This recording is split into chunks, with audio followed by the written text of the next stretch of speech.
Bonjour à tous, bienvenue pour ce cinquième atelier du parcours étudiant-entrepreneur du Pépite Vallée de Seine. Aujourd'hui, nous avons un atelier sur le prototypage et le prototypage de produits et de services qui est animé par Frédéric Gilbert du cabinet Advance, que je vais laisser se présenter, donc du coup dérouler l'atelier. Merci beaucoup. Merci Jérémy. Bonsoir à tous. Vous allez avoir l'occasion de me connaître lors de ce petit webinaire sur lequel on va travailler et on va principalement parler du prototypage et du prototypage. Et puis je vais me présenter un petit peu plus à présent. Frédéric Gilbert, voilà, je suis manager de l'innovation et en charge de la partie recherche pour le cabinet de conseil Advance. Advance, cabinet de conseil spécialisé sur l'organisation, les systèmes d'information, les processus, donc vraiment tout ce qu'on va faire en termes de transformation globale dans une entreprise. On travaille avec les métiers, on travaille avec vraiment des spécialistes, on va dire, du supply chain, de la finance, bien sûr l'innovation, le digital, et puis les directions informatiques dans les entreprises. Moi, je suis arrivé chez Advance il y a à peu près 3 ans, avec une ambition d'amener le cabinet à se transformer par lui-même, avec un brief initial qui était de se dire, tiens, faisons la transformation digitale et allons vers un consultant amélioré, ou du moins essayons de devenir autre chose qu'un cabinet à papa. Donc Advance a fêté ses 10 ans pas plus tard qu'au mois de septembre. Nous sommes 70 aujourd'hui. Et dans cette ambition de transformer le cabinet, on a eu deux pistes. Ces deux pistes étaient faisons un lab digital avec tout ce que ça peut sous-entendre, à savoir que les labs digitaux sont souvent des beaux showrooms, mais il se passe peu de choses. Et de par mon expérience, moi j'avais travaillé depuis 2011 dans des espaces makers qu'on appelle les Fab Labs, et dans lesquels j'ai pu observer ce qu'on appelle le prototype en action, et observer aussi ce que ça engendrait pour l'entreprise ou pour les personnes qui interagissaient avec ce type d'espace. Donc le parti pris et le pari qui a été fait par Advance, cabinet de conseil plutôt orienté sur les slides de manière traditionnelle, a été de monter un lab maker, donc avec un modèle plutôt orienté Fab Lab interne. Donc le challenge, c'est de se dire, mais qu'est-ce qu'on va faire avec ce Fab Lab interne, sachant que nous, notre métier traditionnel, c'est l'ERP, et puis c'est le travail avec les directions financières, avec les autres directions métiers au sein de l'entreprise. Eh bien, ça a été un pari de se dire, voyons voir ce que ça va pouvoir donner. Donc, au cours de la présentation et en fin de parcours, je vous présenterai quelques-unes des réalisations qu'on a pu avoir grâce à cet espace. Et puis, je reviendrai sur les bénéfices finalement engendrés en termes de culture, en termes de comportement, en termes d'attitude et de posture aussi chez les consultants et au sein du cabinet, que cet espace maker, avec cette idée de faire, et bien sûr le faire repose sur le tangible et sur l'objet prototypé, et là on ne parle pas forcément d'objet physique, hein, comment ça a pu nous aider dans des missions, et comment aujourd'hui on est en train de démultiplier cet effort au sein du cabinet, de façon à ce que tout le monde s'approprie les nouvelles méthodologies qu'on a pu mettre en place grâce à cela. Donc vous avez mon adresse LinkedIn, n'hésitez pas à aller consulter mon profil, ça vous permettra voilà, de mieux comprendre aussi mon parcours, et ce qui m'a amené aujourd'hui à devenir un acteur, on va dire un hacker culturel, terme que j'aime bien employer, de façon à définir mes fonctions au sein du cabinet. Donc on a 4 chapitres qu'on va voir ce soir. Un premier chapitre qui va plutôt porter sur qu'est-ce que le prototype et le prototypage. On va vraiment explorer très finement et très succinctement malgré tout qu'est-ce qu'on entend par un prototype, qu'est-ce qu'on entend par le prototypage, et puis ouvrir sur finalement dans le prototypage ce qu'on va appeler le prototypage rapide, qui est une autre approche du prototype et du prototypage, bien entendu. Qu'est-ce que nous allons voir ensuite? C'est que cherche-t-on à travers le prototype? Finalement, qu'est-ce qu'on veut amener à travers cet objet concret, que ce soit pour du service ou pour un produit physique? On passera bien sûr sur qu'est-ce que prototype le prototype, et finalement, quelles sont les missions qu'on lui confie et qu'est-ce qu'on cherche à valider avec cet objet de médiation qu'on a pu créer. Et puis, je vous montrerai voilà, quelques expériences. Ce que je vous propose, c'est que lorsque j'aurai fini une partie par exemple, la partie 1, vous pourrez poser quelques questions auxquelles, bien sûr, je me prêterai volontiers à l'exercice de répondre dans la mesure du possible, et puis de les faire les plus succinctes possible. Donc, avant d'aborder ce chapitre, j'aime bien aussi en général commencer une intervention par mes convictions. Mes convictions, elles sont de plusieurs ordres, et puis d'ailleurs je vais être en total paradoxe avec ce que je vais énoncer, puisque je suis sur un PowerPoint, et ma première conviction, c'est que finalement, le prototype gagne sur le PP-type. Qu'est-ce qu'on entend par là? C'est que globalement, eh bien, un objet à montrer, ça gagne sur une belle présentation PowerPoint. Ça remet en question aussi beaucoup d'a priori, beaucoup de types d'événements. Quand on parle des hackathons, par exemple, ont l'avantage souvent d'aller vers un prototype, mais quand on est sur des concours de pitch, par exemple, eh bien, on va être dans un beau PowerPoint, mais on va avoir du mal à se projeter. Et le rôle du prototype, qu'on verra un peu plus tard, est finalement d'amener les gens à converger et à se projeter dans une réalité. Ce qui illustre mon deuxième point, qui est finalement show, don't tell. Donc, il vaut mieux montrer quelque chose concret auprès des gens plutôt que de simplement le raconter. Le storytelling, bien sûr, contribue largement à faire comprendre et finalement à faire approprier l'objet et le prototype, mais on a plus de valeur quand on montre quelque chose de concret que simplement quand on est en train de le raconter sans avoir de support. Ma troisième conviction, c'est que finalement, d'une manière générale, aujourd'hui, je suis plutôt dans une approche du why not plutôt que du why. Tout simplement pour se dire que quand on est dans un poste ou dans un rôle de porteur du changement, un innovateur, ou comme on pourrait dire aujourd'hui, un générateur de nouveautés, comme je préfère le dire, il faut emmener les gens vers cette disposition à se dire mais pourquoi pas, plutôt que mais pourquoi le fait-on? Et l'exemple que je vous ai donné sur notre action actuelle en termes de Fab Lab interne a été un exemple très concret de se dire mais pourquoi ne le ferions-nous pas, plutôt que pourquoi le faire? Donc ça permet aussi de se mettre dans une prédisposition à oser et bien sûr risquer et puis potentiellement rater, puisque c'est un des risques potentiels qui existent. Mais quand on rate, on apprend et finalement on peut ensuite construire de nouvelles choses. Ma dernière conviction, bien entendu, c'est ceux qui fabriquent sont ceux qui mènent. C'est-à-dire qu'à partir du moment où j'ai une idée, je suis en devoir de la porter, de la réaliser, et puis d'essayer de m'appuyer sur le maximum de personnes pour finalement faire aboutir cette idée. Donc, ceux qui font, pour moi, ont généralement plus la légitimité que ceux qui parlent.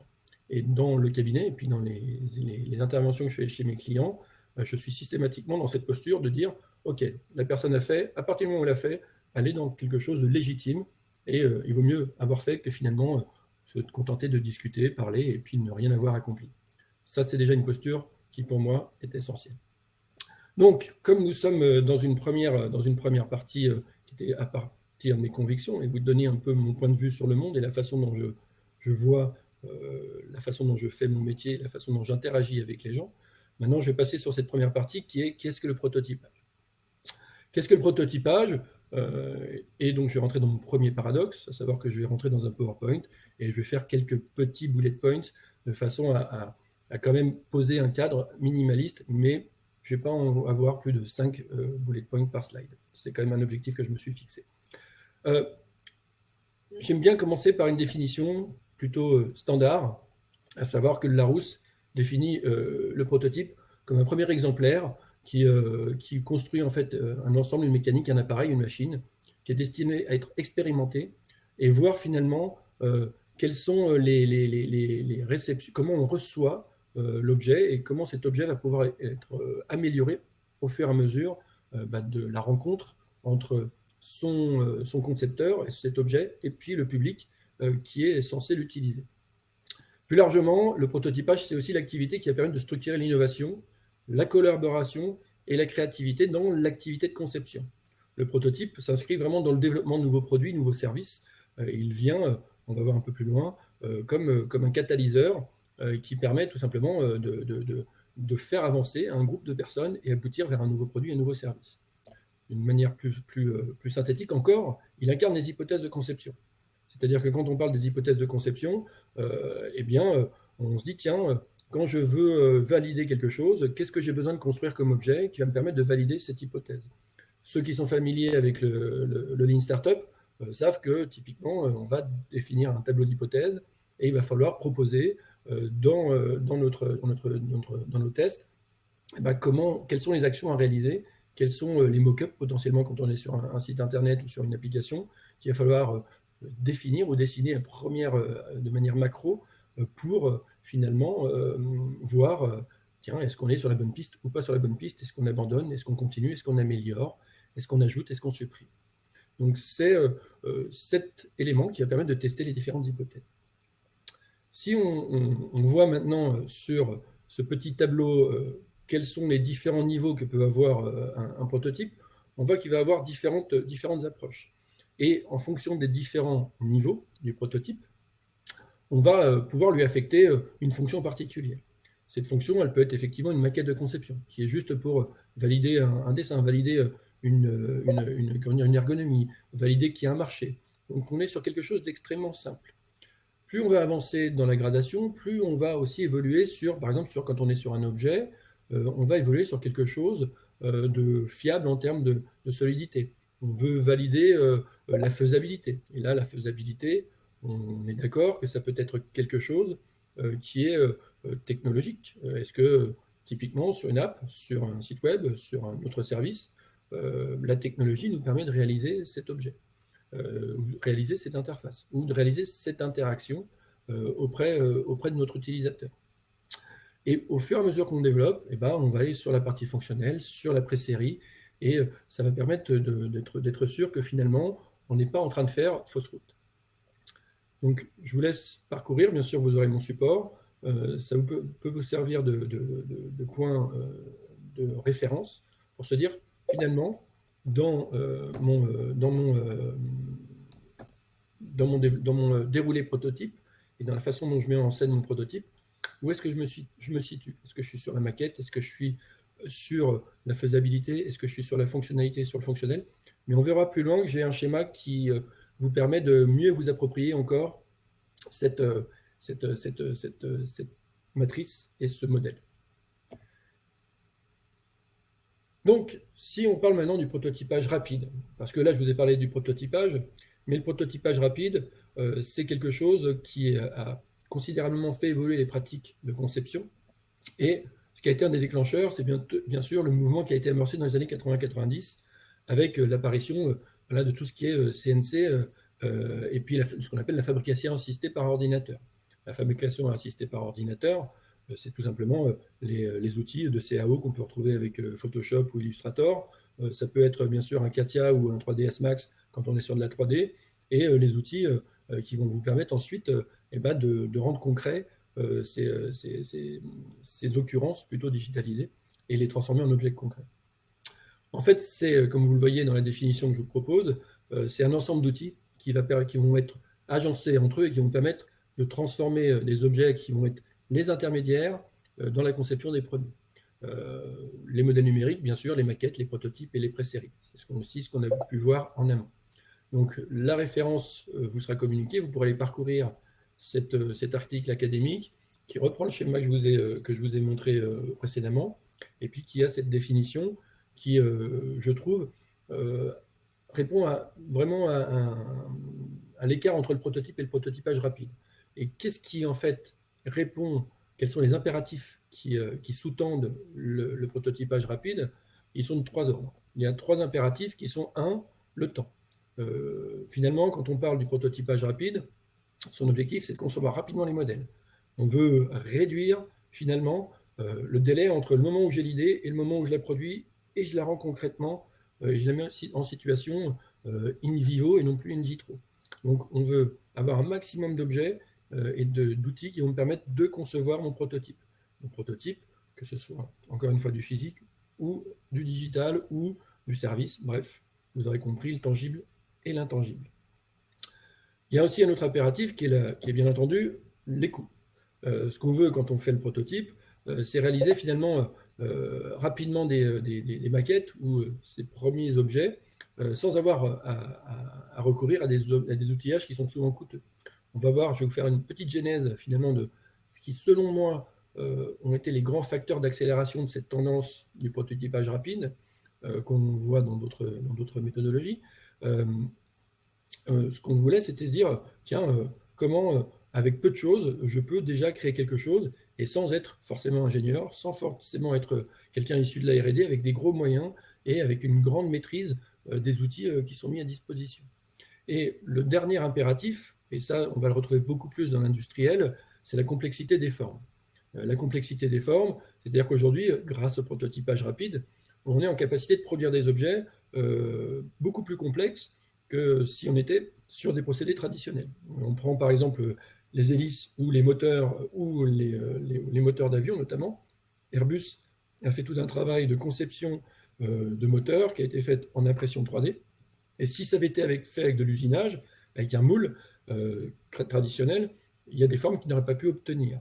Donc l'impression 3D, et avec tous les modèles, je veux dire tous les types de conception 3D qui peuvent exister, a permis d'aller sur des réalisations beaucoup plus complexes, beaucoup plus fines que si on était passé par la conception d'un moule qui nous contraint sur les formes, qui nous contraint bien entendu sur le résultat et qui ne nous permet pas forcément d'atteindre l'objectif qui peut être fixé. Donc vous voyez, je vous ai mis les liens, vous pourrez aller consulter déjà la page Wikipédia parce qu'elle n'est pas trop mal faite sur le prototypage rapide, ça vous donne quelques billes pour comprendre, et puis l'article académique duquel je vous ai tiré cette première définition.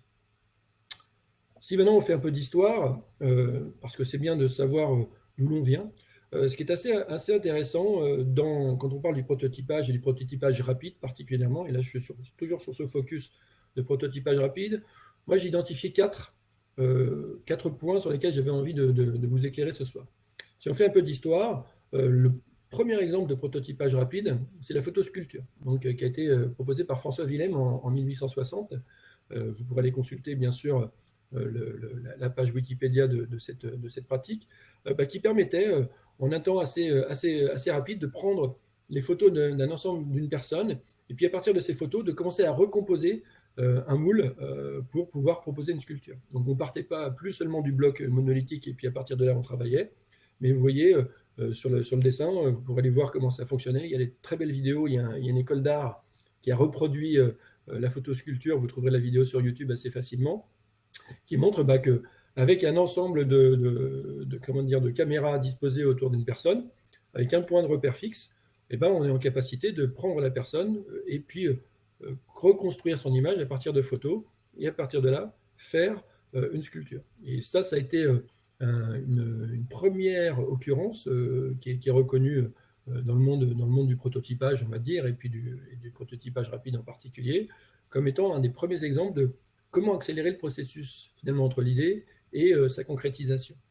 Donc je vous amène à aller voir de quoi il s'agit. Vous verrez que la photosculpture, c'est assez passionnant, et ça a donné lieu à toute une controverse dans les années 1860 jusqu'à 1900.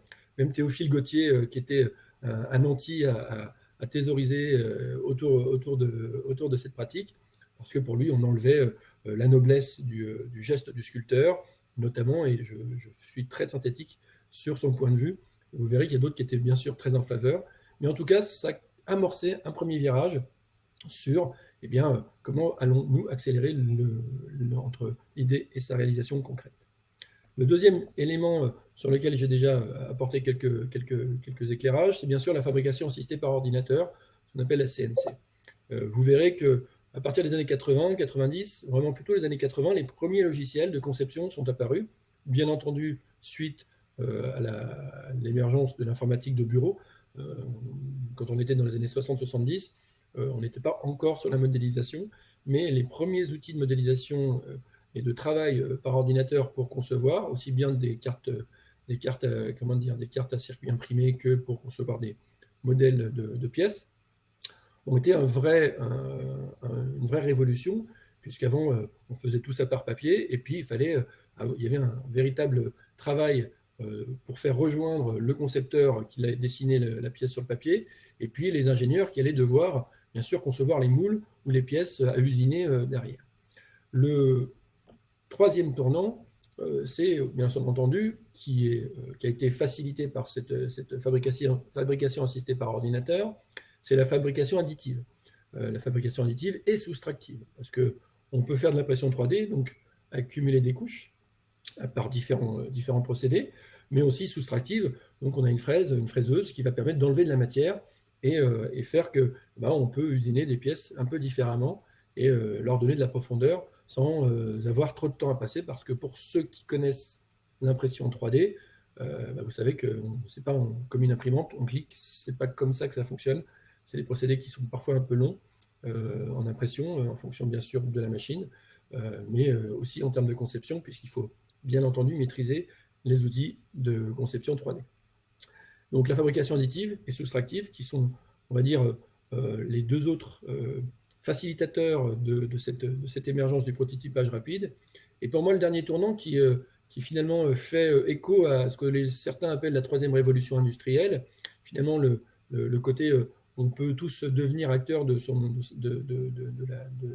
la création de nouveaux produits, c'est ce qu'on appelle aujourd'hui les makerspace et les Fab Labs, qui sont arrivés et qui ont émergé au début des années 2000, 2002-2003, portés par le Centers for Bits and Atoms du MIT, qui s'est dit finalement comment concentre-t-on dans un même endroit quasiment les objets et les outils les plus indispensables pour fabriquer presque n'importe quoi. Et surtout que quand on crée ces objets, on n'est pas besoin d'être formé sur 2 ans, 3 ans ou plus pour devenir un expert dans la machine. Les Fab Labs, voilà, qu'on appelle aussi les Fabulous Laboratories, donc aussi les laboratoires fabuleux, sont devenus finalement les plateformes où tout un chacun peut devenir maker, peut devenir finalement celui qui crée l'objet, qui va potentiellement être bénéfique pour une industrie, pour une société, pour une personne, etc., etc. Et il porte bien entendu toute une promesse. Et l'enjeu, c'est que quand on rentre dans un Fab Lab ou dans un makerspace, c'est que je puisse être rapidement autonome pour rapidement fabriquer et prototyper ce que j'ai à fabriquer. Typiquement, voilà, si je vous emmène sur notre espace interne de maker, eh ben, n'importe qui, indifféremment de son parcours, indifféremment de ses origines, indifféremment de sa culture, de son sexe, je peux le mettre en compétence, le faire monter en compétence sur une machine en moins d'une heure, et puis progressivement, en une matinée, une journée, il maîtrise l'ensemble du dispositif. Sa seule contrainte, ça va être bien sûr de maîtriser les logiciels comme Illustrator, et puis le cas échéant, un logiciel de 3D comme SketchUp, si on a besoin de faire de la 3D. Mais globalement, ça va être plutôt la limite liée à la créativité qui va être le frein. Au-delà de ça, les machines existent et c'est très facile de monter en compétence. Donc, pour moi, ces 4 éléments sont ce que j'appellerais les facilitateurs du prototypage rapide, les accélérateurs aussi de cette mouvance qu'on retrouve aujourd'hui dans les entreprises. On n'a pas envie de passer trop de temps et on revient finalement sur une philosophie de l'action. Finalement, cette philosophie de l'action, elle consiste à dire quoi? Que quand on parle d'un prototype, plus on va prototyper tôt, plus on va réduire aussi le coût du risque. Donc, le coût du risque et en même temps, plus on va réduire bien sûr le coût de l'erreur. Donc, plus je vais me servir d'un objet, même imparfait, on va revenir sur ce point après, quand on va rapidement aller vers quelque chose à montrer, eh ben, on va éviter d'être trop tard dans le déroulé du projet. Pour ceux qui ont vécu ou qui sont allés déjà dans des projets d'entreprise, c'est pas rare, par exemple, sur un projet de système d'information ou sur un projet CRM ou autre, eh ben, qu'on fait un très beau cahier des charges et que ce cahier des charges, l'expression des besoins, le cahier des charges, le temps qu'on déploie et qu'on met en œuvre, il peut se passer 1 an et demi, en fonction bien sûr de la taille de l'entreprise, mais que l'état de l'art a évolué, que le client a évolué, que les attentes aussi des utilisateurs internes aient évolué, et que finalement on a perdu du temps. Et des fois, il vaut mieux aller sur peut-être une version, ce qu'on appellerait du MVP en ligne startup, qui va me permettre de dire, tiens, c'est quoi mon minimum qui peut être finalement mon prototype d'une certaine manière, dont j'ai besoin pour le mettre en situation et éviter que je sois trop tard sur ma timeline projet et que si je me rate vraiment, eh ben, j'ai mis beaucoup d'argent justement à la poubelle. Et bien entendu, prototyper tôt, prototyper souvent, plus on va le faire, plus on va réduire aussi le risque sur le projet et plus on va être en capacité de pivoter le cas échéant sur un projet. Et bien la question, bien entendu, qu'on peut se poser, c'est que là, vous êtes peut-être certains sur des dispositifs de type IoT, d'objets connectés avec un service qui est associé derrière, donc une interface logicielle. Donc on peut avoir un objet concret avec des capteurs. Pour d'autres, certainement, vous êtes en train de porter des projets plutôt digitaux, ou pour peut-être des choses qui sont orientées sur du physique. Donc, est-ce qu'aujourd'hui, on peut prototyper des services? La réponse, bien entendu, est oui. Elle est oui, parce que le prototypage de service, ça consiste principalement à tester un service, ce que j'appellerais plutôt in vivo. Donc non plus être enfermé dans sa petite boîte et puis se dire tiens, ce truc-là c'est génial, tout le monde va adorer, et puis lancer le produit, puis s'apercevoir que finalement on n'était pas sur les bons problèmes, on n'a pas apporté forcément la bonne solution puisqu'on n'avait pas les bons problèmes. Donc on va plutôt le mettre en situation réelle et puis on veut observer finalement comment réagit l'utilisateur, comment il perçoit ce qu'on lui propose. Est-ce qu'il est plutôt réceptif, positivement, négativement? Est-ce qu'il nous fait un feedback finalement pour l'améliorer?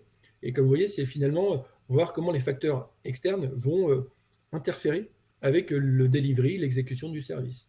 On peut imaginer un super parcours client ou un super expérience utilisateur, et puis en bout de ligne, s'apercevoir qu'on a mis peut-être trop de champs dans un formulaire, ou on a mis trop d'étapes pour valider, ou que finalement les boutons, quand on est sur un site web, les boutons ne sont pas placés aux bons endroits, donc la personne passe du temps et a une réflexion qui est un peu trop longue.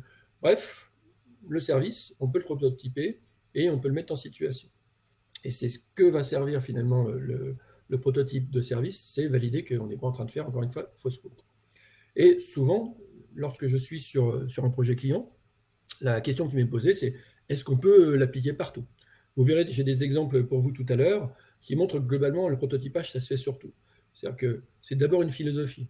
Le prototypage, ça peut être sur de l'orga, ça peut être sur du process, ça peut être pour des nouvelles pratiques, bien entendu, une nouvelle façon de travailler, ça peut être sur des outils, ça peut être sur une expérience client.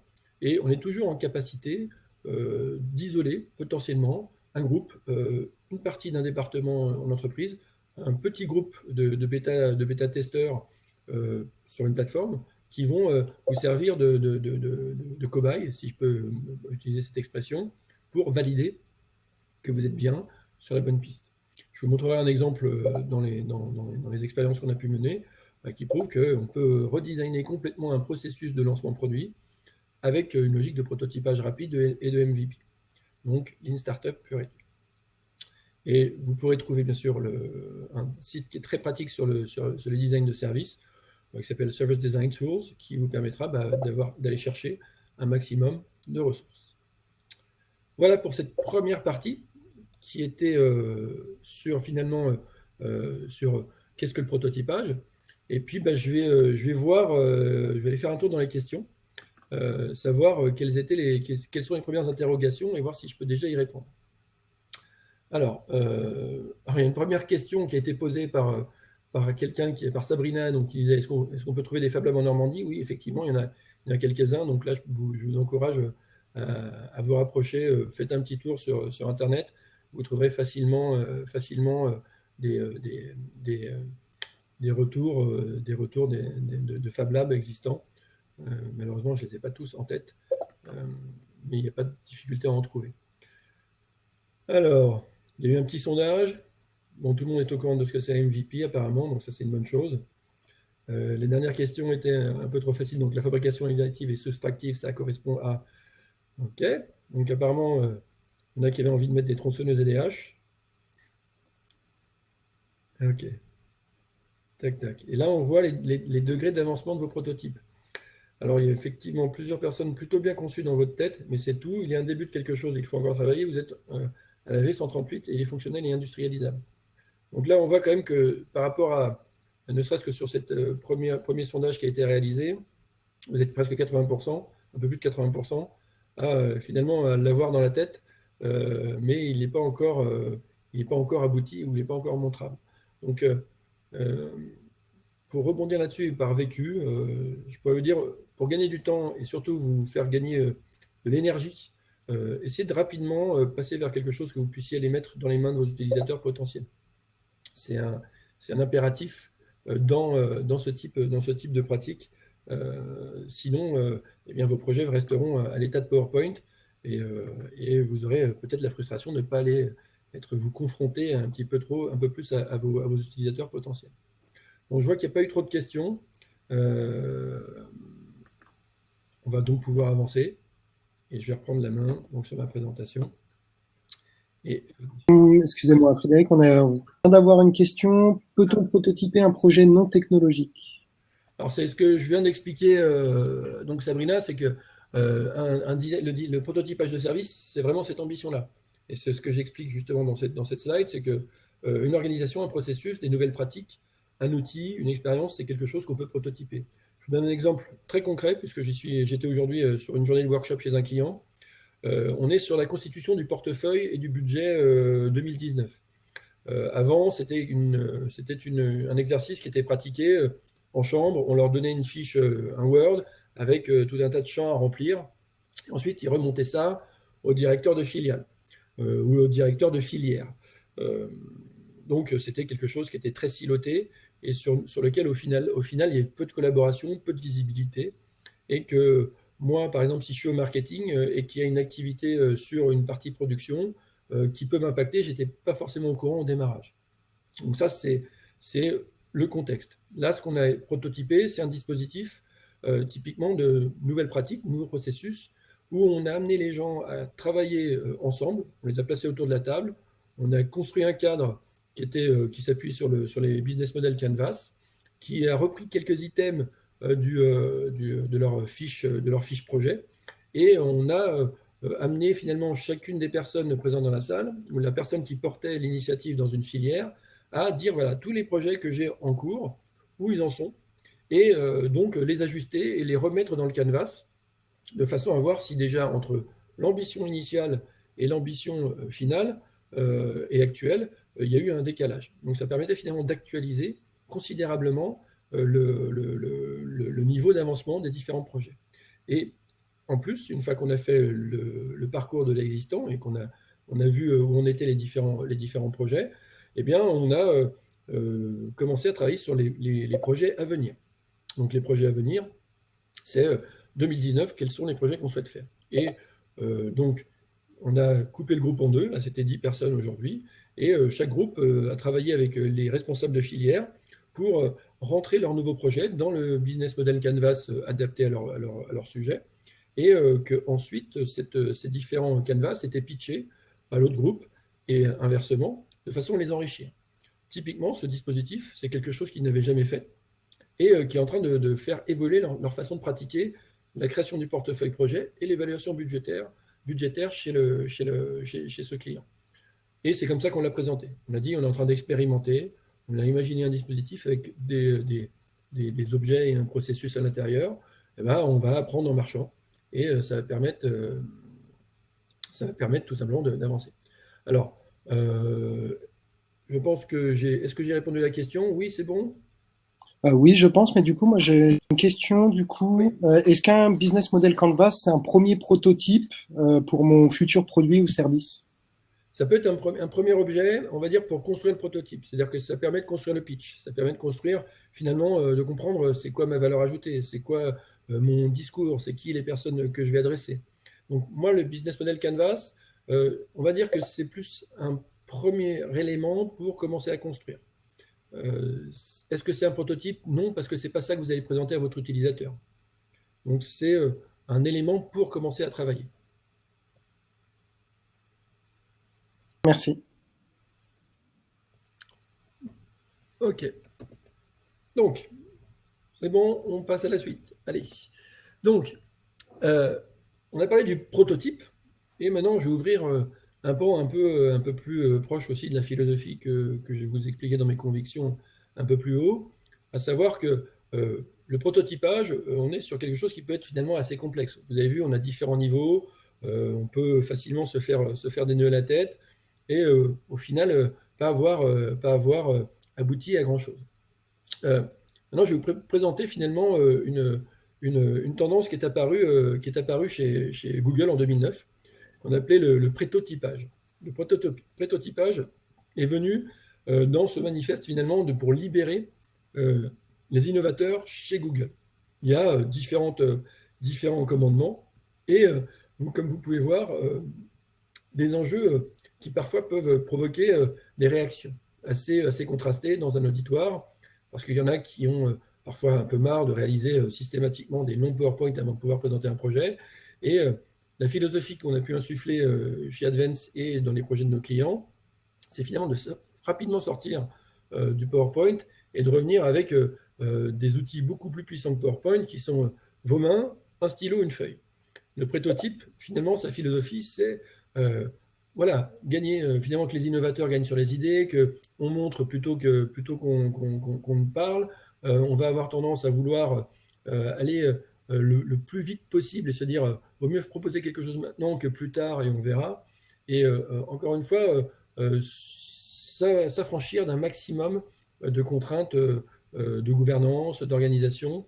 Donc l'enjeu, c'est de montrer quelque chose de très rapide et qui permette de rebondir et que les gens puissent commencer à itérer sur cette proposition. Vous verrez tout à l'heure, j'ai plein d'exemples qui permettent d'avoir des amorces de services, comme de produits ou comme d'objets. Ce qui est intéressant dans le parti pris des innovateurs chez Google, ça a été vraiment le côté prétotypé plutôt que de produit typé. Donc on est vraiment dans le côté avant même les prototypes. Et vous allez voir à quoi ça peut ressembler, puisque j'ai des exemples qui sont derrière.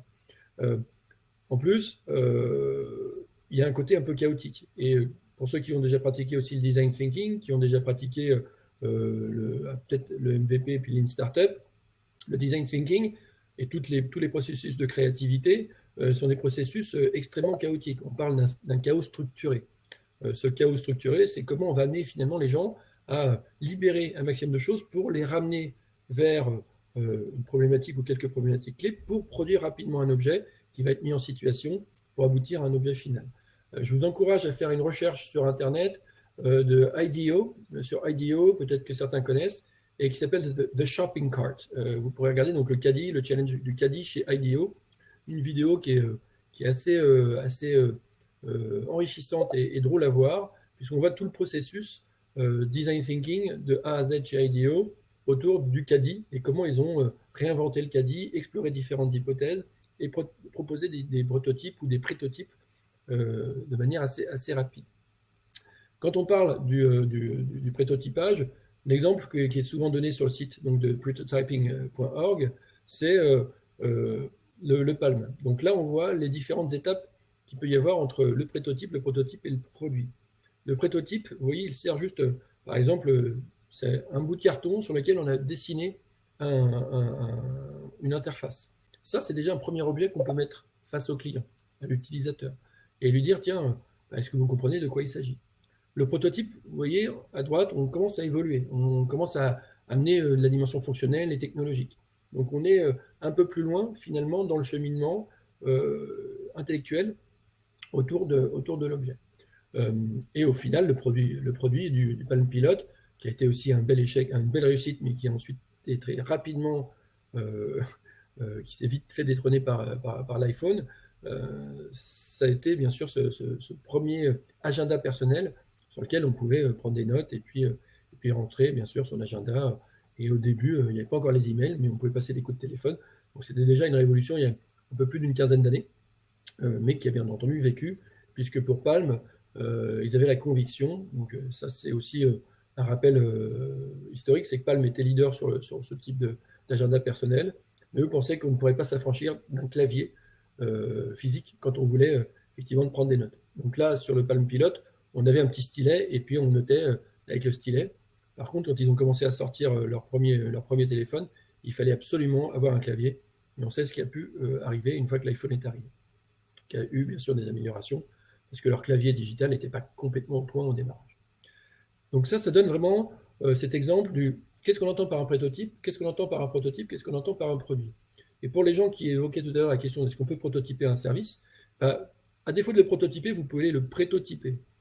C'est-à-dire que vous allez pouvoir déjà commencer à réfléchir sur un modèle, sur un parcours, sur des premiers écrans, et voir que finalement, ces écrans ils vont vous servir à faire comprendre finalement quel est l'enjeu, quelle est la valeur que vous êtes en train de livrer à votre client utilisateur. Là, je vous montre ce petit schéma qui explique, voilà, avec le prétotypage et sans le prétotypage, l'intérêt c'est qu'avec du papier et du carton, vous pouvez tester 10, 20, 100 idées par jour si vous avez envie. Et finalement, vous allez rapidement avoir cette courbe d'apprentissage et d'échec et bien sûr de réussite. Donc, le prétotypage, pour l'avoir vécu et pour le mettre en œuvre chez des clients, moi j'appellerais ça même du paper type et non plus du prototype pour certains objets, où on s'appuie simplement sur une feuille de papier.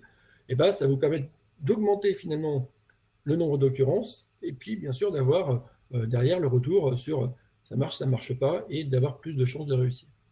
Donc, quand vous êtes en train de réaliser vos projets, essayez de réfléchir finalement, vous désinhiber sur le parfait. Il n'y a jamais rien de parfait et ça ne sera jamais parfait. Quoi qu'il en soit, vous serez toujours en train d'améliorer. Et il vaut mieux partir sur quelque chose d'imparfait, savoir le présenter et se dire c'est imparfait, mais je vais dire pourquoi c'est imparfait, plutôt que se dire ah tiens, j'ai toujours avoir l'interface qui va être nickel d'entrée, je vais avoir exactement le scénario en termes de logiciel qui va derrière, ou bien si je réfléchis à un service ou à un espace, je vais avoir exactement les bonnes couleurs, les bons dispositifs, les bons meubles. Ça peut marcher, mais il faut avoir des moyens. Et je dirais que même pour les gens qui ont des moyens, il y a toujours des passes et des tests. Et avant, bien sûr, on aboutisse. Je vous montre quelques exemples de ce qu'on entend par le prototypage. Vous voyez, typiquement, là, on peut avoir une fausse interface sur un téléphone qui permet de dire, ben voilà, en gros, ça va ressembler à quoi?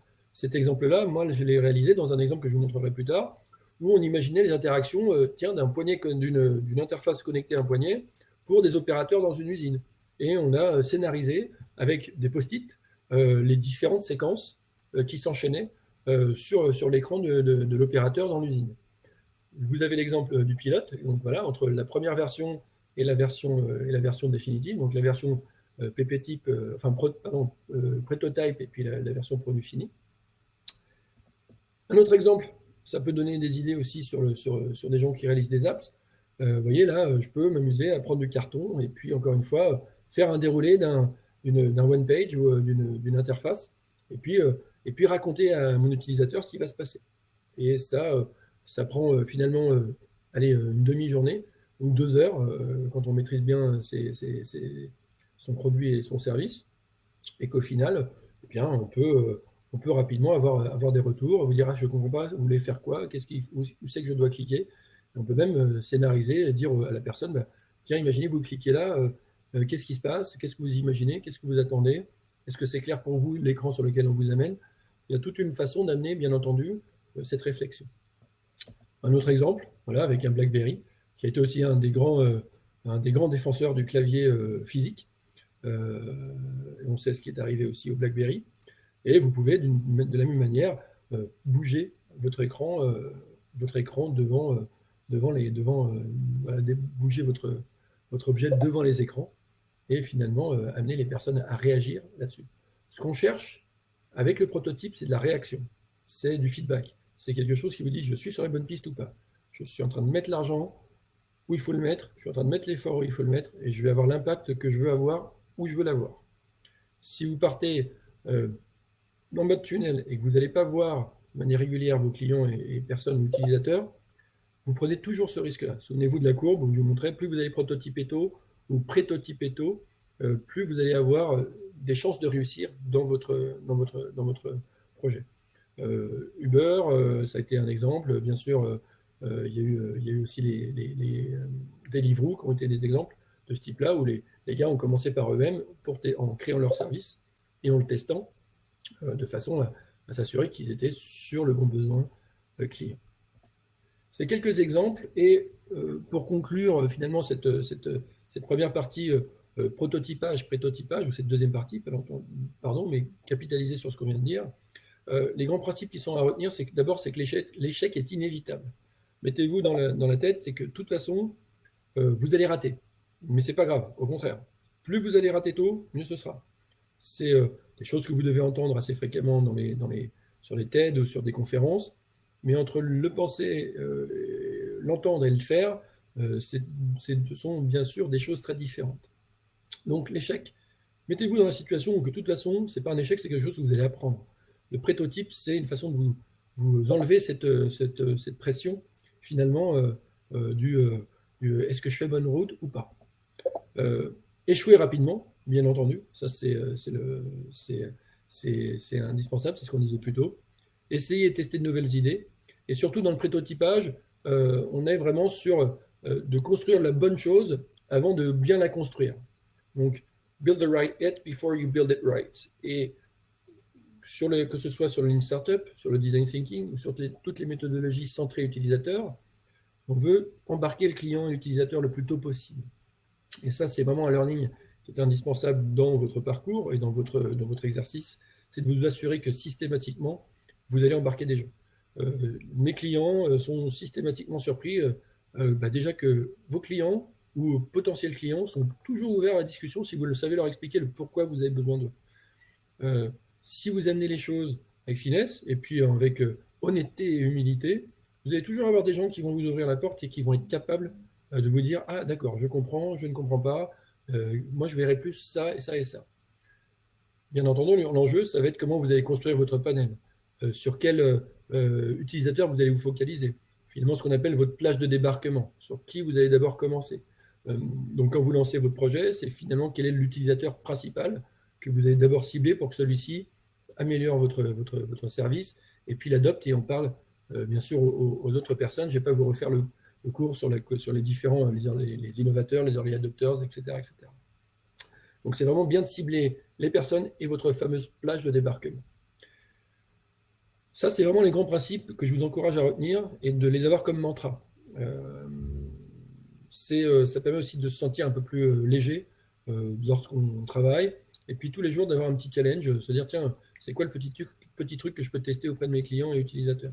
Les grands exemples avec des moyens différents, c'est Google, c'est Facebook, qui ont lancé tout un tas de petits services sur des petites communautés et qui, en fonction des retours, ont lancé ou ont retiré le service. Et finalement, c'est une innovation, c'est une logique plutôt de rupture. On teste, on met quelque chose en situation et on voit ce qui se passe et à partir de là, on construit. Je vais, peut-être potentiellement, il y avait des questions. Je vois, est-ce qu'il y a d'autres questions? Ça va? Non? Eh ben, écoutez, apparemment, on est bon. Eh ben, question pour l'instant. Ah, ok. Ok, parfait. On est revenu. Dernière partie avant que je vous montre quelques exemples.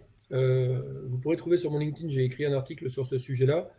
J'ai eu toute une phase, on va dire, entre 2013 et 2017, où j'ai refait un master recherche, démarré une thèse, qui malheureusement, je n'ai pas pu faire aboutir pour plein de raisons, mais disons qui m'a donné, qui a mis le pied à l'étrier sur le travail de la recherche, et j'y reviendrai certainement plus tard. Et bien sûr, le nœud de ma recherche tournait autour du prototypage et de l'activité de prototypage. Et finalement, pourquoi les gens prototypent et qu'est-ce qu'on cherche à travers le prototype. Donc, qu'est-ce qu'on recherche à travers le prototype? Eh bien, ça va être plusieurs choses. Une première chose, le prototype, pourquoi finalement, c'est valider l'acquisition de connaissances. C'est est-ce que j'ai bien identifié le besoin? Je vous l'ai déjà dit tout à l'heure. Est-ce que j'ai identifié un espace d'innovation si je cherche quelque chose qui soit de rupture? Est-ce que le client, l'utilisateur répond favorablement aux propositions que je lui fais? Ça, c'est le prototype, c'est ça qu'il cherche à faire. C'est valider qu'on a bien acquis les connaissances nécessaires pour avancer. Et finalement, il valide que j'ai bien écouté mes clients et leurs besoins et que derrière, j'ai fait une proposition qui était positive. Ensuite, pour ceux qui pratiquent et qui ont déjà pratiqué le design thinking et le lean startup, ça sert de support finalement pour passer de la phase d'analyse à la phase de conception et inversement.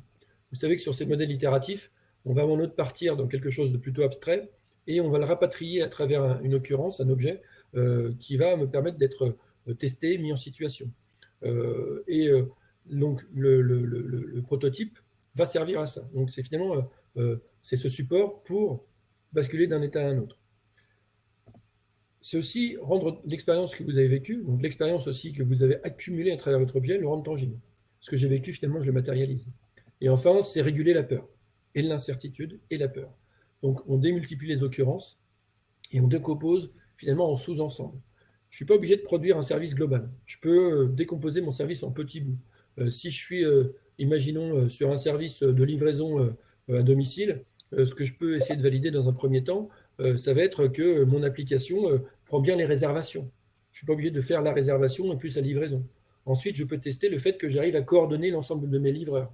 Et ça, c'est encore un ensemble que je peux tester. Donc, je vais plutôt valider tiens, est-ce que, par exemple, si je prends, comme on pourrait faire rapidement, j'ai un standard, je prends le message et je téléphone aux gens pour les envoyer vers leur livraison. C'est une façon rapide de réaliser ce service de livraison. Donc on voit qu'on peut décomposer en sous-ensembles et valider différentes étapes dans mon processus. Et bien entendu, éviter que je cherche à avoir tout de suite le Deliveroo parfait avec la bonne plateforme, la partie intelligence artificielle qui finit par bien connaître les goûts de mes clients et utilisateurs, et puis en même temps de coordonner mes livreurs qui sont en plus occupés par d'autres plateformes. Donc, réguler la peur et de l'incertitude, ça, c'est vrai que le prototype, il sert à ça. Les exemples que je vais vous montrer tout à l'heure, on a eu complètement cet effet. C'est-à-dire qu'on avait travaillé sur des modèles prototypés, paper-typés même, avec lesquels on est allé voir des utilisateurs potentiels, et eux nous ont fait un retour, et tout d'un coup on se disait, waouh, on est sur le bon niveau, on est sur les bonnes hypothèses, on a identifié les bons problèmes, ou pas, et finalement ils nous ont ressorti d'autres choses qu'on n'avait pas identifiées. Et cette décomposition en sous-ensemble devient finalement aussi un levier d'accélération, parce qu'on peut facilement éviter de s'enfourrer dans un processus complexe, et on garde de la motricité. Et tout le monde sait la difficulté qu'on peut avoir d'avoir une task list qui ne se termine pas, et que finalement on ne sait pas trop ce qu'on a pu réaliser sur quelque chose de compliqué. Alors qu'avec du simple, tous les jours on a l'impression de faire quelque chose. Dernière partie, qu'est-ce que prototype un prototype? Et donc là, je vais ouvrir sur un des articles justement qui est sur mon profil, qui est finalement quelles utilisations faire du prototype. Le prototype, on y trouve finalement 4 utilisations principales. Vous voyez le rôle, le look and feel, l'implémentation. Quand on parle du rôle, le rôle, ça vise principalement à explorer ce que cet artefact, cet objet, que ce soit un service, que ce soit un objet physique ou une expérience, pourrait faire pour un utilisateur. On est vraiment sur le côté, tiens, j'ai besoin d'un verre, j'ai besoin d'un objet pour contenir du liquide, si on prend l'analogie du verre. Donc, oui, effectivement, l'utilisateur a besoin d'un verre pour contenir du liquide. Donc, le rôle, quand on utilise un prototype de rôle, on veut juste s'assurer qu'il y a bien une utilisation qui existe et des fonctionnalités qui sont comprises et nécessaires. Le deuxième utilisation qu'on peut faire du prototype, c'est finalement le look and feel. Donc, on cherche à explorer l'expérience concrète qui est vécue. Donc, tiens, j'ai un objet de type un verre. Comment je vis cette expérience avec le verre? Je le trouve facile, agréable à prendre en main, il contient assez de liquide.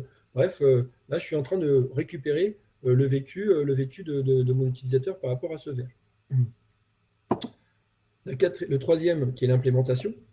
L'implémentation, finalement, on vise à voir si on peut explorer, on peut faire cet objet de manière technique et tester cette performance, tester la performance du modèle d'un point de vue technologique. Donc, est-ce qu'aujourd'hui, je peux faire, à une époque, les verres, ils étaient faits en bois, parce que la faisabilité d'un verre en verre, le procédé de conception de verre de ce type-là, ou en cristal, n'était pas encore abouti. Donc, si j'avais imaginé à une époque un verre transparent alors que la technologie n'était pas au point, il aurait fallu que j'aille vers une autre pratique technologique ou une autre façon de le faire. Donc on voit le rôle qui me permet de définir finalement les fonctionnalités, qui me permet de définir finalement le besoin utilisateur d'une certaine façon. Le prototype look and feel qui me dit waouh, je sens bien, je comprends, je vois, j'apprécie comment ça se passe. Et puis l'autre qui me permet de dire voilà, nous on est en capacité de le faire par rapport aux besoins ou du moins l'ambition qui est exprimée. Et le dernier modèle, bien sûr, c'est le prototype de type intégration qui va synthétiser les trois. On va essayer d'avoir quelque chose qui permet à la fois d'expliquer le rôle, d'avoir un look and feel appréciable et puis une faisabilité technique qui est éprouvable et qui peut être testée et validée. Donc, on va voir aussi comment ces trois aspects vont s'assembler. Parce que potentiellement, comme je vous expliquais tout à l'heure, j'aurais pu concevoir un verre qui soit facile à prendre, mais m'apercevoir qu'il était peut-être trop fragile parce que je ne maîtrisais pas la technologie pour faire un verre transparent. Donc, potentiellement, mon prototype d'intégration n'aurait pas été au point. Il aurait fallu que je fasse machine arrière sur la partie implémentation et aller vers une alternative acceptable pour proposer mon verre qui était le besoin exprimé par mon utilisateur. Un petit schéma que vous allez retrouver dans l'article académique que je vous mettrai en référence, voilà, qui explique globalement, le premier exemple, c'est le prototype de type rôle. pour la conception d'un logiciel voilà, de 3D quand on veut agencer donc, un espace, ou comme vous imaginez chez Ikea aujourd'hui, vous pouvez construire votre cuisine. Et ben, le rôle, c'est se dire, tiens, imaginez, vous pouvez concevoir votre salon et mettre des objets, les disposer comme vous voulez. Ah oui, oui, ça me plaît, effectivement, on a envie de le faire, et on peut l'expliquer à travers cette première maquette donc on a sur, on a sur la gauche. Le look and feel, on est plutôt sur, tiens, à quoi ressemble l'objet en lui-même et comment je vais travailler avec l'interface. On voit que le fauteuil commence à avoir un côté un peu moins, on va dire, dessin, mais plus abouti, avec des aspects de conception beaucoup plus poussés. Puis on peut commencer à bouger, le manipuler pour le mettre dans l'espace. Mais on est en train de voir que, tiens, je vois mieux ce qui se passe et je comprends, je trouve que c'est agréable, ça a l'air positif et j'ai envie de l'utiliser. Et finalement, sur le dernier exemple d'implémentation, là, sur cette séquence, en fait, l'équipe technique avait développé l'interface qui voulait finalement faire ce côté, on peut déplacer. Et vous voyez, on avait une interface qui permet de faire tourner les objets, qui permettait de se déplacer dans la pièce, et puis finalement d'ajouter des objets à son gré. L'intégration, vous comprenez, si on allait sur le prototype d'intégration, on serait tout de suite sur un objet qui combine les trois aspects et qui permettrait d'aboutir potentiellement à une V1, une version bêta à tester auprès de mes utilisateurs. Donc ce qui va être fondamental dans cette étape-là, et c'est comme ça que j'amène mes clients à le faire, c'est que généralement, je fais travailler beaucoup sur la partie prototype de rôle. C'est-à-dire que le prototype de rôle, il va me permettre au moins d'être sûr qu'il y a un besoin et qu'il y a un client en face. S'il n'y a personne en face, je dirais le 2 et le 3, c'est pas très nécessaire de passer trop de temps à le réaliser. Par contre, le prototype de rôle, c'est lui qui va vous dire que l'espace d'innovation existe, que les gens en ont besoin ou qu'il y a un marché à prendre. Et ensuite, on peut commencer à le décliner. Maintenant, ça, ce n'est que mon vécu. On peut en effet réaliser les trois en même temps. On n'est pas obligé de travailler tous en même temps et d'attendre qu'on ait validé le rôle. Parce que finalement, si on veut aller un peu plus rapidement, si on veut être rapide dans la conception, eh ben, on peut avoir des gens qui travaillent sur le rôle, d'autres qui travaillent sur le look and feel, et d'autres qui travaillent sur la partie implémentation. Donc, c'est plutôt la philosophie que vous voulez imprimer. Ça dépend des ressources que vous avez, ça dépend bien sûr des équipes que vous avez, et ça dépend du temps que vous avez. Si j'ai un temps contraint, mais que j'ai suffisamment de personnes éventuellement pour travailler, je peux tout à fait mener les trois de front. Par contre, si je suis tout seul ou avec une ou deux autres personnes, peut-être le plus important va être d'abord, dans un premier temps, de s'assurer que le besoin est bien là et que la personne est bien là, et que je vais pouvoir attaquer mon marché et avoir une plage de débarquement claire. Mais en même temps, je peux bien sûr travailler sur les autres aspects, mais peut-être prioriser cette partie 1 de rôle. Voilà, j'ai fini sur cette partie, on va dire, historique, qu'est-ce que le prototypage rapide, et le prototypage, le prétotypage, trois notions, j'espère, qui sont un peu plus claires pour vous. Je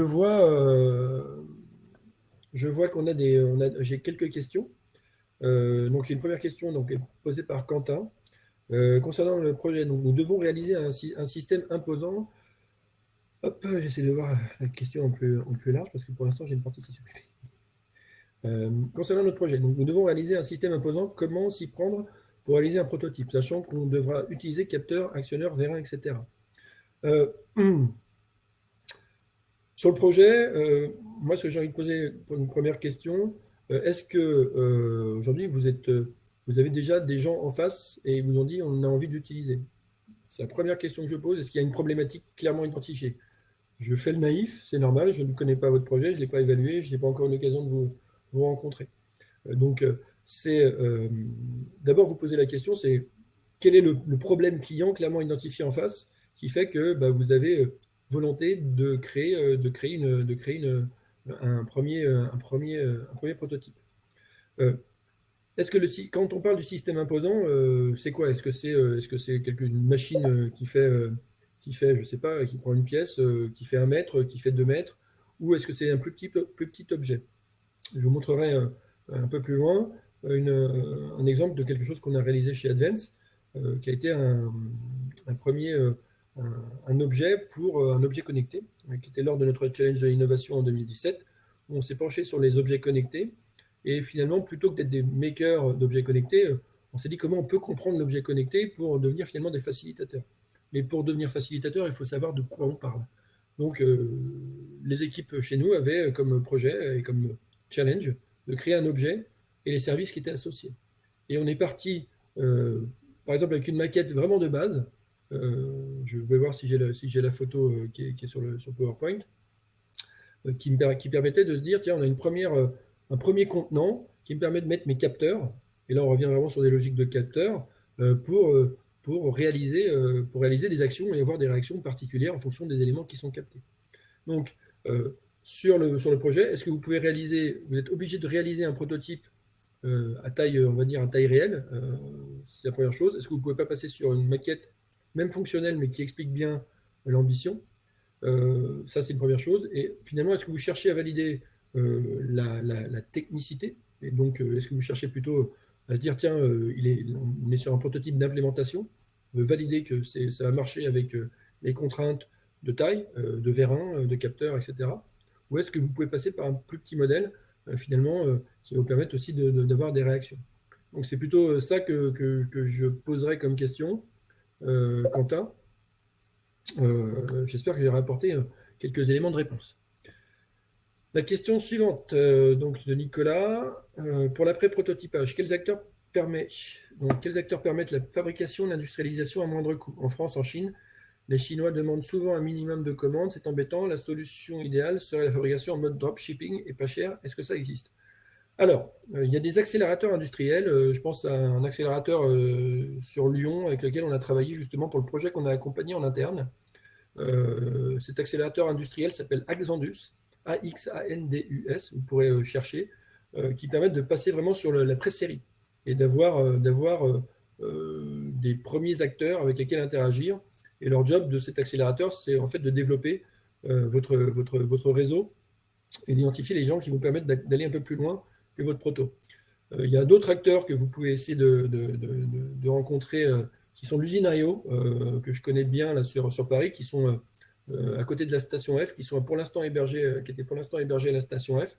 Usine IO, vous pourrez faire une recherche. Benjamin, qui est le CEO, nous avait fait j'avais emmené des clients en Learning Expedition. Typiquement, le rôle de l'usine IO, c'est aussi d'être des coachs industriels et d'identifier les bonnes personnes vers lesquelles se tourner pour concevoir un produit, aussi bien sur les niveaux quels que soient les niveaux de finition, les niveaux d'exigence, voilà, en termes de capacité de prod, et puis objets connectés, capteurs qui peuvent être nécessaires dans la réalisation du prototype. Est-ce que ça répond à la question de Nicolas? Oui? Oui, on va dire que oui. Le temps que Nicolas réponde, du coup, il y a Quentin qui précise que c'est la technicité qu'il veut valider essentiellement. Donc la technicité, oui. Donc là, c'est clair que dans la mesure du possible, encore une fois, rapprochez-vous. Je pense qu'avec les pépites, vous avez accès aussi à des financeurs. La question, c'est est-ce que vous êtes en mesure de donner une réponse positive ou négative sur votre projet sans avoir une maquette à taille réelle? Et est-ce que la maquette à taille réelle va vous permettre de dire c'est bon, on est sûr, on a la validité et on peut y aller? Ça, c'est vraiment la question qu'il faut vous poser pour être en mode frugal d'une certaine manière. Maintenant, c'est sûr qu'à un moment ou à un autre, un financier ou quelqu'un qui va vouloir vous aider finalement à passer à scaler, va vouloir que ça fonctionne. Donc, vous n'êtes même plus forcément sur la phase de prototype. Vous allez être sur quelques protos, mais il va falloir que ce prototype soit très proche, dans la mesure du possible, de la pré-série ou du moins d'un premier objet facilement industrialisable. Donc, est-ce que sur ce prototype et sur l'implémentation, est-ce que vous êtes obligé d'acheter, par exemple, les composants exacts de votre objet? Est-ce que ce sont les meilleurs vérins? Est-ce que ce sont voilà, les meilleurs capteurs immédiatement? Ou est-ce que déjà vous pouvez faire une version MVP de cette idée qui disent, OK, bah, on a déjà ça, on sait que les gens sont prêts à acheter ça. Ce qui peut aussi limiter la partie invest et ce qui peut rassurer sur le fait que bah, vous êtes aussi des gens sensés et raisonnables. Est-ce que ça répond à Quentin? Hop. Je vais voir. Alors j'ai l'impression, ouais, il dit oui. Super, parfait. Donc je vais conclure ce petit voyage avec des exemples de réalisation assez concrètes qu'on a pu faire voilà, chez Advance et avec des clients depuis près d'un an et demi. Je donne quelques petits exemples et ça va répondre au côté conception de service notamment. Un premier exemple qui est un client dans l'activité terminaux de paiement électronique, avec leur objectif, c'était vraiment de concevoir des nouveaux services pour améliorer l'expérience client. On a mobilisé 25 personnes au global qui étaient dans toutes les parties de delivery de l'expérience client, que ce soit sur la partie support, sur la partie production, bien sûr le packaging, le marketing, le commerce, etc., etc. On a travaillé avec ces personnes pour se dire, tiens, comment on invente et comment on réinvente l'expérience. Et on est parti d'abord sur modéliser le parcours, identifier les pain points, donc les irritants, et à partir de ces irritants, commencer à itérer sur comment on soulage les différentes douleurs du client. Ça aboutit à quatre maquettes prototypées. Et là, vous voyez, par exemple, on a bien une première maquette d'application qu'on a ensuite déroulée en haut à droite en se disant, tiens, bah, qu'est-ce qui se passe et c'est quoi le scénario qu'on a présenté à des clients et qu'on a mis en situation et on a vu quelle était leur réaction. On a créé un site internet avec PowerPoint, ça c'était une des maquettes. Et donc vous voyez, quand on parle de rapide et pas cher et quand on veut tester et prototyper ou prototyper une application ou même un site web, on n'est pas obligé de repasser par un CMS complet. On peut aller pitcher avec une maquette en PowerPoint, puisque vous pouvez rendre bien sûr PowerPoint interactif et puis faire que les gens se promènent dans votre maquette. Et là, on avait créé aussi une maquette digitale avec PowerPoint. Et puis, vous voyez, en haut, on a eu un moment où on était sur le côté physique et point de contact physique. Et on a créé une box, donc où on réimaginait tiens, qu'est-ce qui se passe quand la personne ouvre la boîte, qu'est-ce qu'il comprend, est-ce qu'il va comprendre comment installer son terminal de paiement électronique, etc., etc. Donc ça, c'est un exemple typique où on a été sur 2 jours, 25 personnes, et sur les 4 maquettes qui ont été prototypées, elles ont toutes été mises en situation face à des utilisateurs. Il y en a 2 qui sont devenus des protos et qui ont basculé en projet.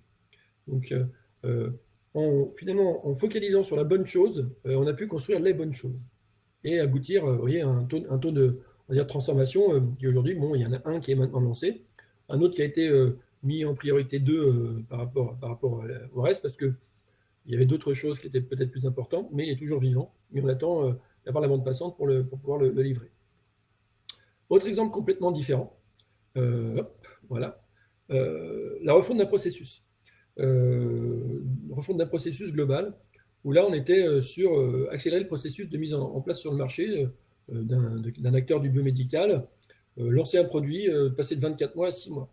Et on est passé par le MVP et les jeux sérieux pour transformer finalement ce process, où on a fait du story mapping, on a fait du user story, et on a amené finalement les acteurs de chez le client et encore une fois les différents acteurs, on était encore une vingtaine de personnes, qui représentaient à peu près une douzaine de métiers sur l'ensemble de l'entreprise, à réimaginer leur process. Et aujourd'hui, ils sont en train de tester ce process depuis quasiment 3 mois. Et ils s'aperçoivent que là, ils ne sont pas passés encore sur 6 mois, mais on est passé non plus de 24 mois, mais plutôt sur 9 à 10 mois pour sortir leur nouveau produit. C'est-à-dire qu'avant, on mettait 24 mois, maintenant on passe sur 10 mois. On a fait un premier MVP, on a prototypé ce dispositif, et ils l'ont testé sur un produit peut-être moins important, mais ils sont en train de voir qu'ils sont en capacité de le faire, ils sont en train d'imaginer toutes les interactions, la gouvernance, l'organisation, et comment on articule tous les différents métiers autour de ce processus. Donc là, on a imaginé et on a prototypé un processus dans ce cadre-là. Il faut imaginer, hein, c'est un groupe international avec au dernier recensement plus de 15 000 personnes, et puis qui produisent des machines qui ont des durées de vie de 10 à 15 ans et des valeurs marchandes entre 20 000 et 300 000 euros l'unité. Donc on est vraiment là sur un prototypage de processus et bien entendu pour accélérer le développement de nouveaux produits et services. Un truc un peu plus fun qui a été finalement d'imaginer un nouveau dispositif pour améliorer le quotidien des serveurs. Alors oui, les serveurs dans les restaurants. c'était un objectif toujours avec ce client bancaire et qui fait du terminal de paiement électronique. L'enjeu, c'était de former d'abord les collaborateurs qui s'occupent de l'innovation et des pratiques donc de l'innovation au sein de chez ce client, et de les former sur les pratiques de prototypage rapide et les machines du Lab Maker donc, que nous avons chez nous, qui est en haut à droite. Donc là, on voit une des machines qu'on a chez nous. Leur première intuition, on était vraiment en design thinking et MVP sur cette approche-là, c'était de dire, tiens, on sent qu'on a envie d'avoir un impact positif sur la vie des serveurs, on veut encourager à donner un pourboire. Et ils ont gamifié cette pratique en identifiant que finalement, lorsqu'on veut faire un pourboire, ce qui nous donne envie de donner un pourboire, c'est que globalement, les gens sont satisfaits, mais au-delà de ça, on les a fait sourire. Et on s'apercevait que quand on donnait, c'est parce qu'on avait passé un bon moment, et deuxièmement, qu'on avait plutôt rigolé avec les gens.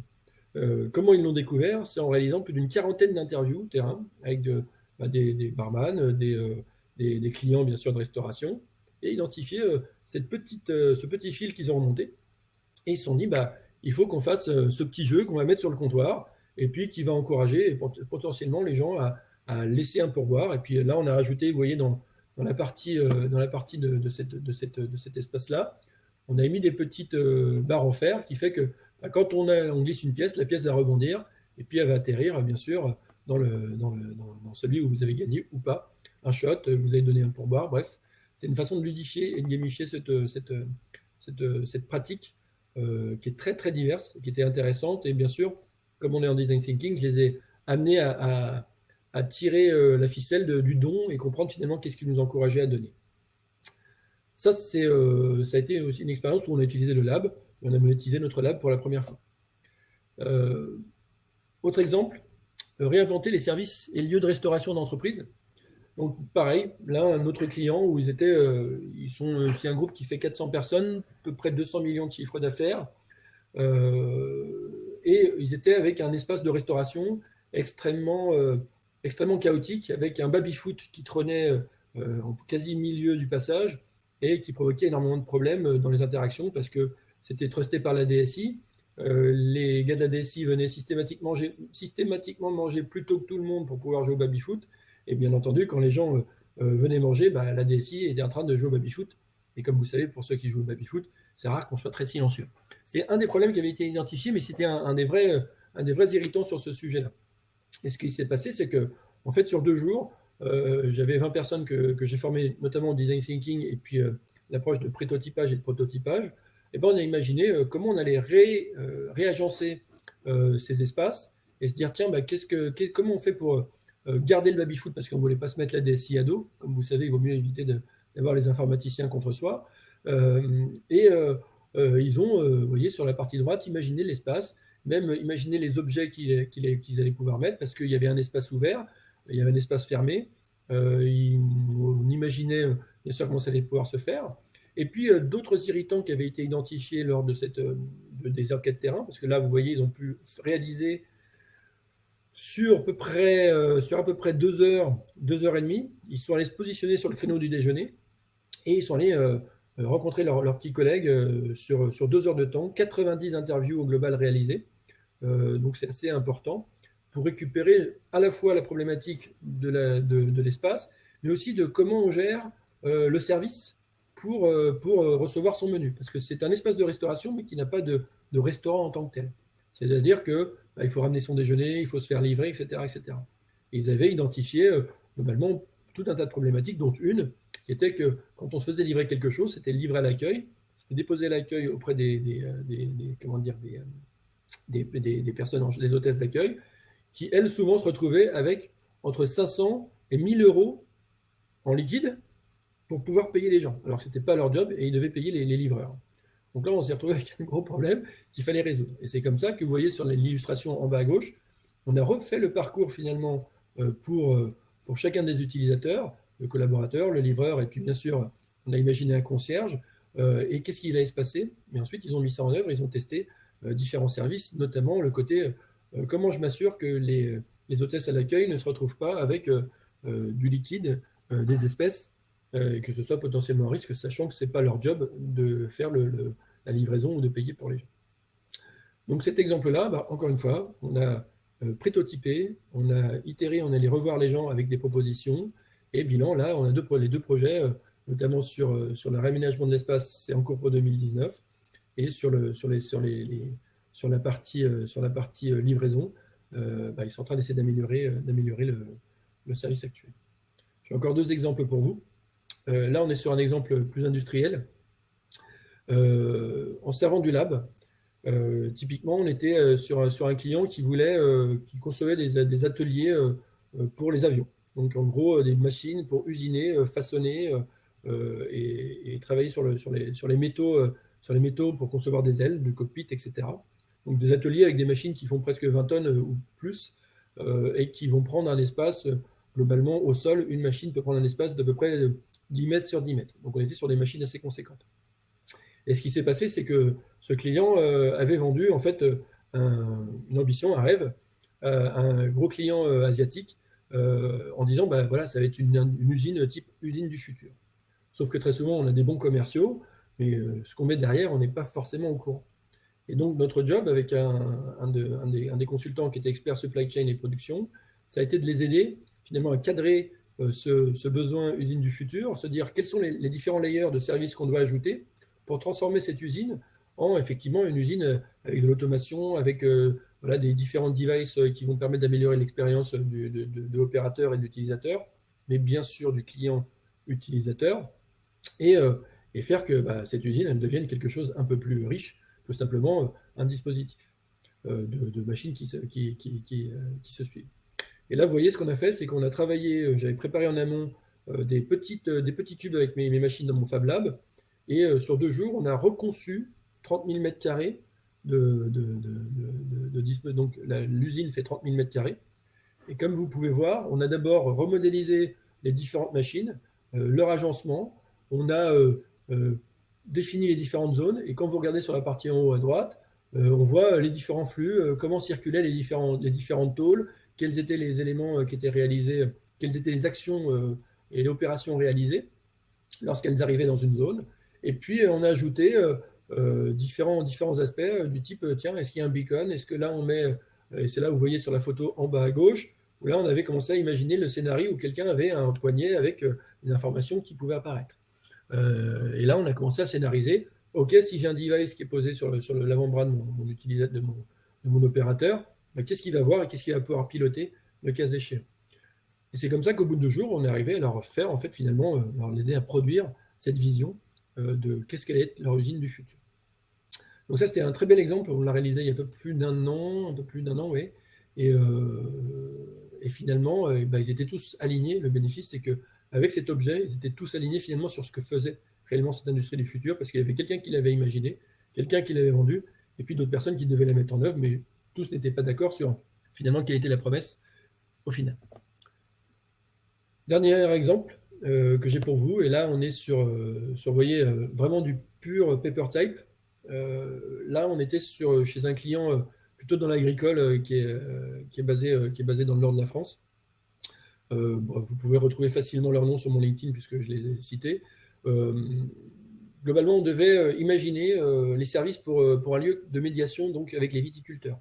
Donc bien sûr, c'est une organisation professionnelle liée à l'agriculture, et ils devaient se dire tiens, on a créé cet espace, on a presque 1200 mètres carrés qui ont été créés du côté d'Épernay, donc il y avait un bâtiment qui existait.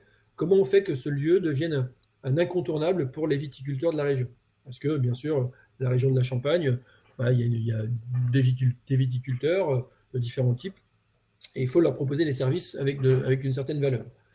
Et en fait, sur 2 jours, donc là, c'est quasiment mon 7e passage chez ce client-là, j'ai eu 2 jours le CODIR, donc les 16 personnes qui sont au comité de direction de cette organisation, pour les former au design thinking, et puis les aider, en fait, à travers cette formation, en situation de travail, à imaginer les différents services qu'ils allaient proposer. Donc, on a eu toute une phase où on allait sur le terrain, et ils ont posé leur défi, ce qu'on appelle le défi conceptuel, et ils ont créé une trame d'entretien en un temps assez record, vraiment, ça je vous parle, en une matinée, ils ont posé leur défi, leur ambition, et finalement le questionnaire. À la fin de la première après-midi, ils sont allés sur le terrain, et on était 3 équipes qui sont allées visiter des viticulteurs champenois. certains ont eu du mal à arriver à l'heure après, pour continuer. Et le lendemain, on a travaillé à partir de ce qu'ils avaient compris, on a conçu les premiers prototypes qui sont allés ensuite représenter à leurs clients et adhérents, ou prospects éventuellement de l'organisation. Et on voit en fait qu'on a différents dispositifs. Là, on a imaginé finalement, il y avait un problème autour de la commercialisation et comment je me développe. Et chacun des exemples de prototypage que vous avez ici était scénarisé. Vous voyez, donc on pouvait ouvrir et on savait ce qui se passait dans chacune des étapes et on l'avait gamifié. On avait identifié typiquement chez les utilisateurs, et on l'a validé après auprès d'autres, qu'il y avait une vraie problématique de gestion de l'administratif. Et ils ont imaginé ce service en se disant, tiens, par rapport au retour d'expérience et par rapport aux entretiens qu'on a pu mener, on s'aperçoit que l'audit, on avait besoin d'une brigade paperasse pour aider finalement nos clients à améliorer leur quotidien en termes de gestion administrative. Donc la réalisation d'un audit, une plateforme de prestataires où on leur propose différentes actions, même un chatbot qui leur permet de faire le pilotage en temps réel de leur gestion administrative. Et ils ont gamifié ça. Et on voit comment ils ont déroulé et comment ils expliquaient les différents niveaux de service et se dire, maintenant on est capable de le pitcher, on est capable d'aller le défendre et surtout on a du sens derrière chacune des propositions. On est parti du problème client et à partir du problème client, on a proposé des solutions qui ont été validées.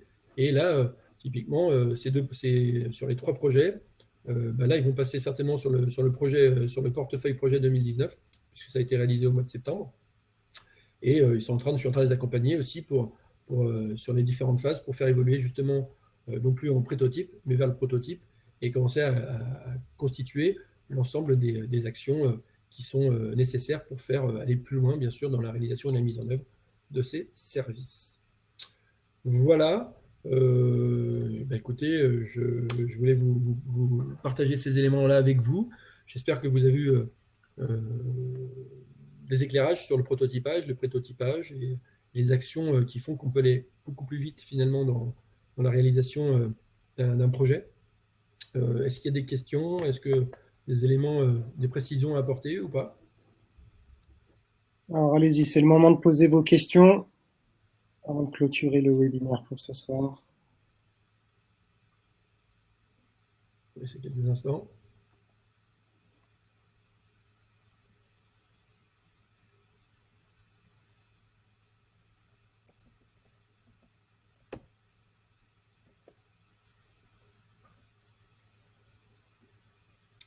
Bon.